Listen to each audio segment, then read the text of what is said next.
siya sa malalayong lugar at saktong weekend ay ako ang pinagdadrive niya. Simula nun ay na-addict na ako sa paglo-long drive.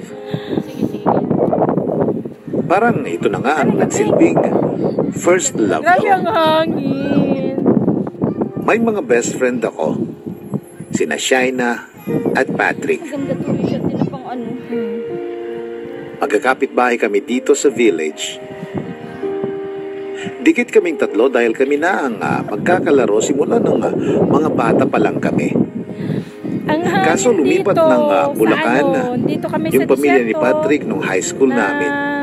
Nagpagabi na kami Mula dito. noon ay kaming dalawa na lang ni Shaina para kaming ang sumasakay naiiwang magkasama. sa barko. Bukod sa maganda, Ayan, ang hangin talaga. matalino at mabait din si Shaina, Papa Van. Oh. Kaya lang, may sakit sa puso ang best friend ko. Tingnan nyo Hindi yung siya pwedeng buhok ng mapagod kasama at ko. bawal siyang Para na talaga siyang makisalamuha sa maraming tao. sa kalawakan. Half Canadian, half Pinay si Ayan, yung Shaina. isa naglipad-lipad na. Taglay niya ang kakaibang kagandahan. Halika kayo dito. Halika. Kaya naman hindi na ako magtataka kung bakit ang daming nagkakandarapa sa kanya. Bakit ang ganda? Ang ganda nga eh. Pero hindi ako kabilang doon. Alam mo kung to.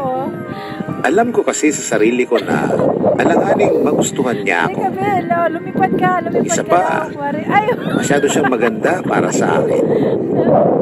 pero pa, nasa si Ginny. Paliparin natin.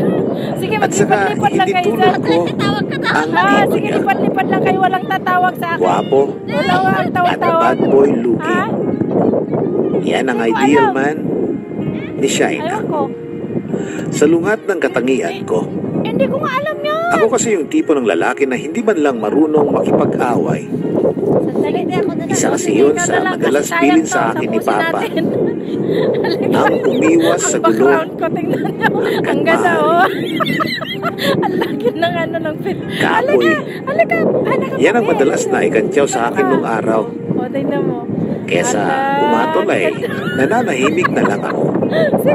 Sige Kapag pa. ganun ay si Shaina ang haharap sa kanila para ipagtanggol ako. Lumipad kayo dito sa ano, sa hangin, oh. Tingnan nyo. Dahil kailangang may enough knowledge ako sa negosyo Matapos tapusin natin. ay sayang. business ad ang kinuha kong kurso. Kaya, gusto niya yan? Second year college kami nang ipakilala Ewan sa ko amin bakit ni Shaina, ganyan yan. ang classmate at kaibigan niya